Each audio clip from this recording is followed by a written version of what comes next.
The floral scent of the hotel lobby, lilies, I think, or maybe some exotic orchid, was the last thing I registered before I saw them.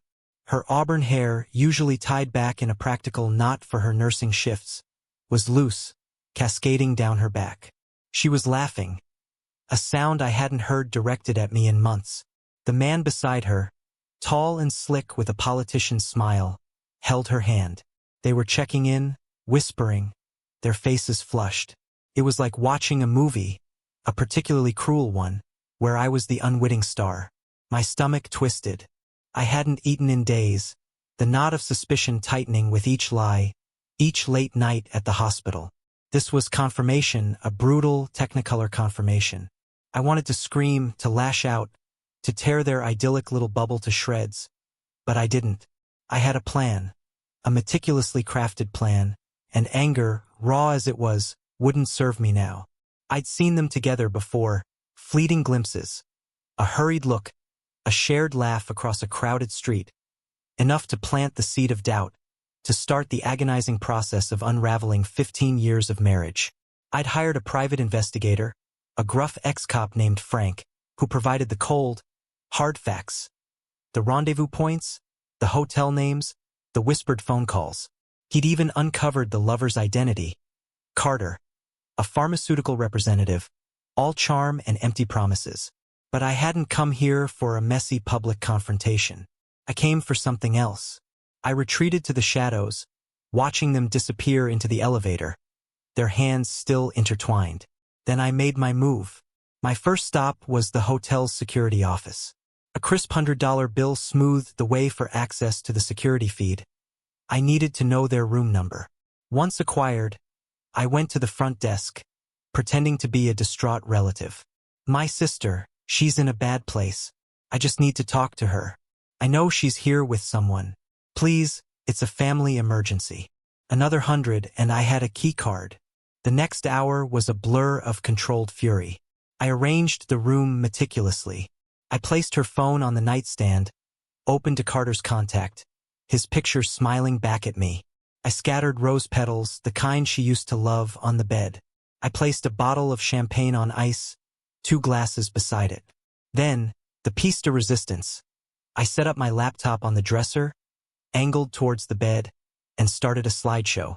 The slideshow was a journey, a visual history of our marriage. Our wedding day, her radiant in white. The birth of our daughter, Lily, her tiny hand wrapped around my finger. Family vacations, birthdays, Christmas mornings.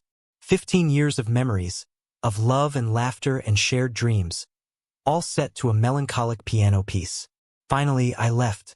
I walked down the hallway, my heart pounding a war drum against my ribs, and took the service elevator down to the lobby.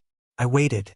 It wasn't long before they emerged from the elevator, their faces alight with anticipation.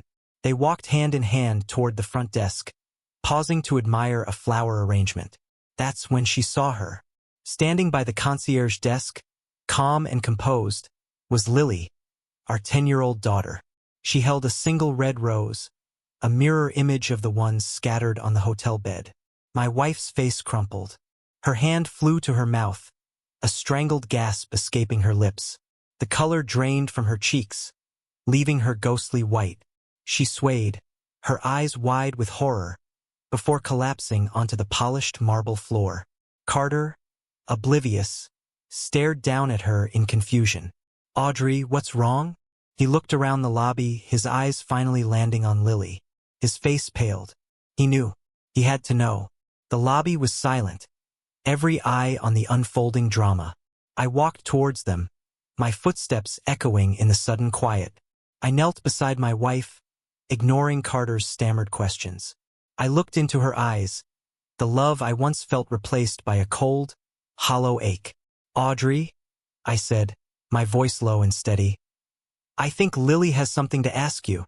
Lily stepped forward, her small hand trembling as she held out the rose. "Mommy?" she whispered, her voice thick with tears. "Why?" That single word, spoken with such innocence and pain, shattered the illusion my wife had so carefully constructed. Her secret life crumbled around her. Carter backed away, his face a mask of guilt and fear. He mumbled something about a misunderstanding, about needing to leave. He disappeared into the crowd, a coward fleeing the battlefield. My wife didn't move. She lay there, broken and exposed, the weight of her betrayal crushing her. I didn't feel satisfaction, not exactly, just an overwhelming sadness, a profound sense of loss. I helped Lily pick up her mother and gently guided her toward the exit. The hotel staff, the other guests, parted like the Red Sea, their faces a mixture of pity and morbid fascination. As we stepped out into the cool night air, I knew our lives would never be the same. The marriage was over, the trust irrevocably broken. But in the wreckage, a new beginning was possible. A chance to rebuild, to heal, and to protect the innocent heart of our daughter. The road ahead would be long and difficult, but we would walk it together, Lily and I, hand in hand, leaving the ghosts of the past behind us.